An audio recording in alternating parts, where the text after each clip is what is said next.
Moser, and I'd like to welcome you to PWC Newsmakers. My guest today is Karen Peak. Karen, thank you so much for coming. Thank you for having me, Connie. Good. Karen is your owner and trainer. Owner-operator of Westwind Dog Training and the Safe Kids, Safe Dogs project. Well, I'm anxious to talk to you about that. I think it's a great thing that you do, and so I'm mostly going to let you just talk, and I'll listen.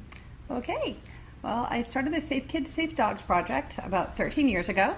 I did it basically, it's a challenge for my husband. I had two clients their children were being bitten quite seriously by their dogs, and people just thought, well, it's a Bichon and a Beagle. How much damage can they do?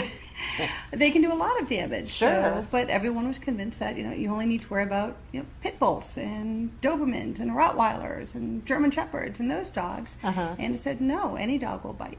And any dog can bite severely. It's just big dogs have bigger bites and little dogs have littler bites, but a dog will bite. I actually was bitten when I was a kid. It was a dachshund, and I just reached down to pet him, and he was eating, and I was just a little kid, and I didn't know you weren't supposed to do that. And so when I reached down, I'm pretty sure he thought I was going to help myself to his lunch, and he grabbed a hold, and when I pulled my hand up, he was hanging on.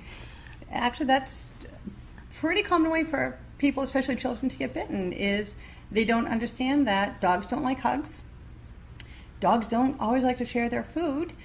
Dogs play with dogs differently than they should play with humans, and it's unfortunately that disconnect between what a human is and what a dog is often leads to some pretty significant issues. So are you really training the dogs, or are you training the people who own the dogs? No, I train the people. I come in and I evaluate the dog, I evaluate the situation, I'll work with the owners, I'll give my impression as a professional and what I think based on my initial evaluation as to what's going on.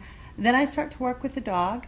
I help the owners try to get the same results I am, or as close as they can, or at least to the point where they feel comfortable that what I've done they can reproduce when I'm not there. Then I come back in anywhere from a few days to even a couple of weeks and see how the progress is going. But it's just much like school. Teachers can only teach you so much, but if you're not applying it at home, the lesson is lost.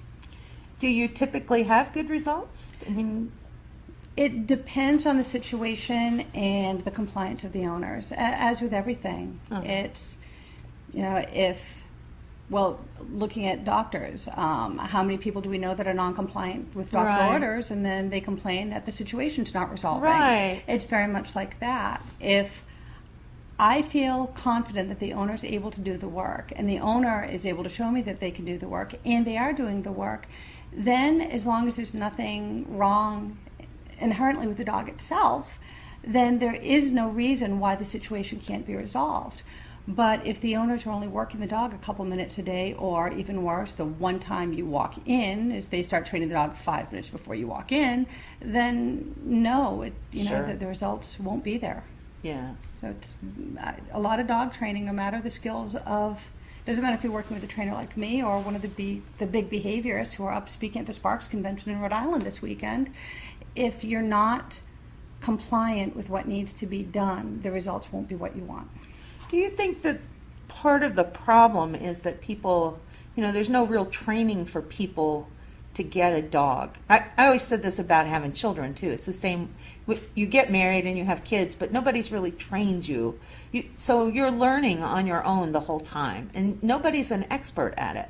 So do you think that those habits, or what I see more than anything is like people will reach down and just grab up an animal and pick them up and hug them, and I always think that's kind of, you wouldn't do that. Well, maybe you would do that to a kid, but you shouldn't. So is it just that people are unaware of what's appropriate behavior, or? It's a combination of being unaware about what's appropriate behavior. Like, I would never think about running up and scooping up a dog and going, oh, God, you're cute. But I've had it happen. One of the first bites I ever got, and bites with trainers are not a badge of honor. No, we don't want to be bitten. But one of the bites I received was because I was working with a dog with a biting issue, and the owner came up and said, oh, look, you got to see Sparky, and tossed him right in my arms. I had a choice, catch the dog and get bitten, or drop the dog. Wow. I opted for the bite.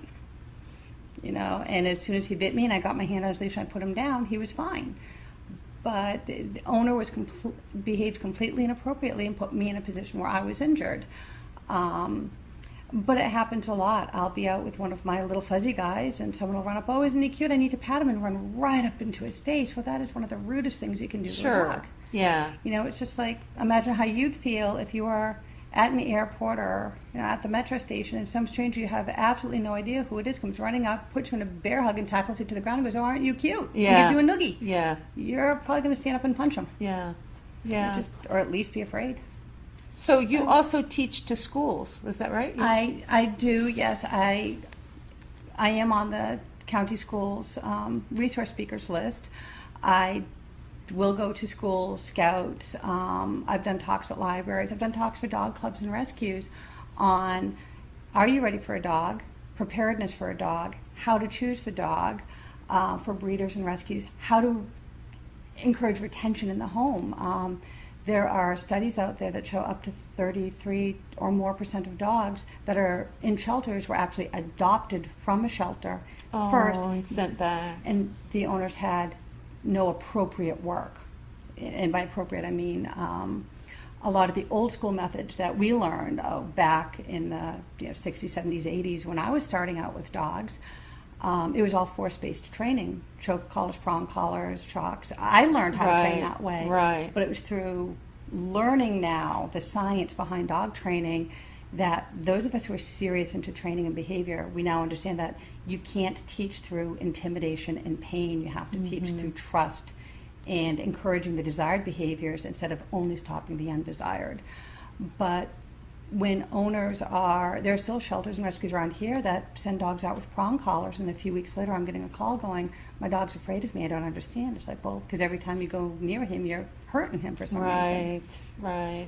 So it's hard to imagine how we're so, uninformed about, for example, when you go to pick a dog.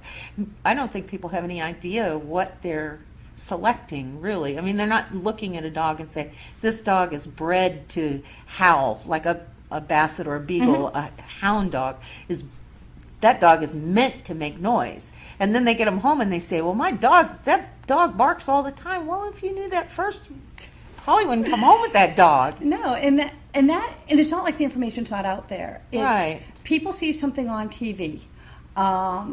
Wishbone was horrible for Jack Russell Terriers. It was absolutely the worst thing because his Wishbone came out and everyone went out and got a cute little Jack Russell. Well, the reason the Jack who played Wishbone got the job was he was too much for his owner to handle. The happiest Jacks I've seen were on working farms. They were actually out there hunting vermin in the barns, or they were with people who were doing things like agility, fly ball, earth dog trials, and now there's barn dogs. There's so many things out there, but if these dogs aren't working, they hate it. I had a client years ago, one of my first serious behavioral clients. She was an urbanite who moved to a nice little suburban. She thought it would be great to have the nice little suburban farm, which she bought, and she went to the local feed and grain store and said, I've got coyotes bothering my livestock, but I need a dog that can work my livestock. I need I need a livestock working dog. He said, get a border collie. But she didn't tell him exactly what she needed that dog to do. And she called me when the dog was about 6 months old, going, all he does is chase my sheep. I need to protect my sheep. He's chasing my sheep. I said, what'd you get? Border collie. That's a herder, right? Yeah. I said, did you not know anything about border collies? She said, nope. Nope, just what I saw, just what the guy told me. I said, so in other words, you got a dog that's one of the highest energy dogs, one of the most driven to work with dogs out there that we know of, and you expect it to lie still and guard sheep. It's not going to happen. You need a Great Pyrenees, a Kuvas, something like that. That this is what they're bred to do. Yeah. So I hooked them up with a couple of livestock guardian breeders, and I had them take their border collie, and we got her into agility. But so you did have a happy ending. I'm hoping it was a happy ending. Last I worked with them, it was heading towards being a happy ending. But the research is out there. The information is out there. Owners see something on TV, or they take a vet recommendation or a neighbor recommendation, and they go with it instead of doing the research. I think it's also like when you plant a tree, you see this cute little maple or willow or whatever, and you put it right there next to the fence because it really is a nice backdrop there. And then 5 years down the road, your tree has grown enormous and it's heaved up the sidewalk and your fence is leaning.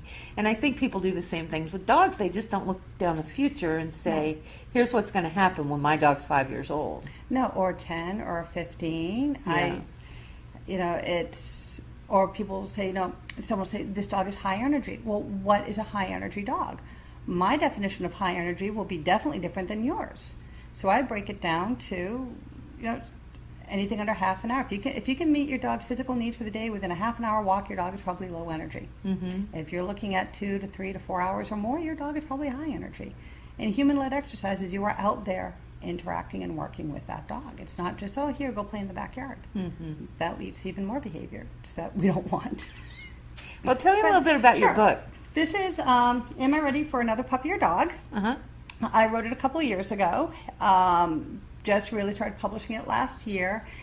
There's many books out there on how to choose dogs and whatnot, but some of them are very, very long. So I wanted something that was short, quick, enough information to get the reader understanding what they might need to know, and so they can make an educated decision, but also resources that if they want to go further and say, hey, look, I am interested in this type of dog, I need to do more research, it can help them figure out where to go to do that research. I cover how to work with a breeder, I cover how to check out a rescue, because unfortunately there's a big problem right now in the United States called retail rescue. It is the pet store version of the rescue world, where they will go to other countries and other states and they'll bring in 15, 20, 30 dogs or more. They will bring them up on Thursday or Friday, adopt them all Saturday and Sunday. And I've worked with several that no medical checks, no behavior, you can't get to know a dog's temperament or even get an idea about the behaviors in 24 to 48 hours. You need to have that dog in foster for sometimes several weeks or even more to get an idea. I recently had a client who was told, this dog is nice, little and laid back, and because he's young, he will get along fine with your cat. We're bringing him up Thursday. They picked him up Friday. The dog was a cat killer. One of the most feline aggressive dogs I had ever worked with in my life. And on top of that, he was extremely high energy. A 3-hour walk was a light warm-up for this dog. Wow. And I said, what did you know about the dog? I said, well, the rescue said because he was young, he'd be fine with the cat. I said, this dog will kill your cat. The only reason he hasn't is you have not permitted him to. So I don't want to drop any names or anything. I don't want to get sued, but someone like Petco, is that what we're talking about? Well, what we're talking about is and their hearts are in the right place. Their hearts truly are in the right place, but they're not using good tactics. It's oftentimes, sometimes they're organized rescue groups, other times they're just a person who really, really wants to help animals, and they go out and they bring them all up, and sometimes they might place them through stores. There's a whole group up in New England right now that has forced pet stores to stop carrying commercially bred puppies and only carrying these rescue puppies, but they're noticing parvo, distemper, and so we call it the retail rescue, because like pet stores where you get a puppy from an unknown source, shipped up and immediately put on the sales floor, with some of these rescue groups, they go down and they get a dog from, yes, they're going to a rural pound, but often the source of the dogs are unknown, or now they're doing it with kittens. The source is unknown. They're bringing them up and they're putting them out to the public within days. And I actually did have a client a few years ago that within the first couple of weeks of having this puppy, they had spent several $1,000s in vet bills because the puppy was shipped up within 48 hours, starting to show signs of a pretty significant illness. That had the group held the dog for 7 days, it would have shown up. But they adopted the puppy at the beginning of the illness, before the symptoms were strong. So what kind of advice would you give someone that's considering buying a pup before they get to you? Would be really ideal. I mean, if people knew what to do first, you probably would be unemployed. Yes, and I would not be sad if I was to go unemployed because the dog owners of the world did their job before me. The first thing to do is decide, is this the right time in your life for the dog? And what about the next 15 to 18 years? For example, what I could handle 30 years ago for a dog, there's no way at this stage of my life I could even consider owning. I physically couldn't do it. If, are you active? But are you active in things that you can bring your dog with you? I've had quite a few owners say, but we're a very active family, but every activity they did was something that was not appropriate to bring a dog to. So the dog was, they'd come home, give the dog a quick walk, and then be out for the next 3 hours. Grooming requirements. Are there allergies in your family? No matter what a doctor or a vet tells you, or a breeder or a rescue, there is no hypoallergenic breed of dog out there. You're allergic to the proteins. Well, if the proteins are in the dander, then a lower shed breed might be doable. If you're allergic to a different protein, then no dog might be an option. So what do they want to do for grooming? Most dogs shed, and if they don't shed, they at least lose hair. How much time per day can you exercise your dog? Yard size. Though I have known people who have lived in Boston with Portuguese water dogs, but these people were long distance runners. So rain or shine, all year they were up running several miles a day or more with these dogs. On the weekends they were going to various classes, they were going to the beach. So even though the dogs lived in a city apartment, every single day they were getting their physical needs met, where I've had dogs in large backyards bored out of their minds. Sure. Do I have children? How old are my children? Big scary thing for me is, well, I just found out I'm pregnant, so I got a dog so I can raise a dog with the baby. Well, I'm a parent and I'm a dog owner, and I have had puppies with toddlers, and even as a professional, there were some days that it was a little bit overwhelming, and I can't imagine what someone with no training at all would feel. It's hard. I know you and I are Facebook friends, and I know we see a lot of the same photographs, and I've seen so many photographs of like babies with the handful of hair, or pulling on the ears, or they're standing up holding the dog, and mom and dad are like, oh, look, that's so cute, and I'm like, oh, that's so awful. Or right in their face. They get right in their face. Exactly. A big thing that parents assume is a dog should put up with anything a child can do, and that's wrong. Would you like me sitting there poking you in the head with a pencil? I've seen parents wonder why their dog was crate aggressive to the children, when every time the dog was in the crate, the children were allowed to jump on the crate, kick the crate, yell. There's no rule of thumb. I'd love to say, if you wouldn't like it done to you, you shouldn't let your child do it to your dog. They're not humans, and a lot of times a child will be bitten by a dog because the dog is giving a lot of subtle warning, right? Body language saying, please, if you know what you're looking for, that dog is screaming, get me out of here, back this child off. And eventually, if there's no intervention, the dog will escalate, and sometimes that escalate is to a bite. If you're lucky, it's an air snap. If you're lucky, it's a bite with connection but no marks left. That's a dog with very good bite inhibition or jaw control.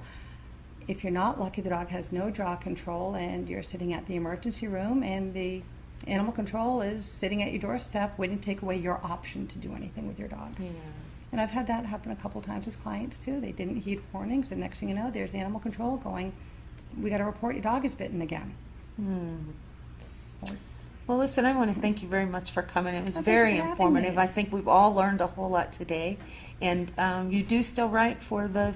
I still write for Northern Virginia, as well as now Northern Virginia Today. I write for them, and I do occasionally contribute to some other places. I do have a second book that I'm hoping will be published in the fall. Good. Untitled, but it'll be available through my websites, which are, if I can do a shameless plug, Absolutely. West Wind Dog Training and the Safe Kids, Safe Dogs Project, or just Google Karen Peak Dog Training, Prince William County, Virginia. Okay. All right. Well, Okay, thank you thank you so very much. much. It's great. Thank you.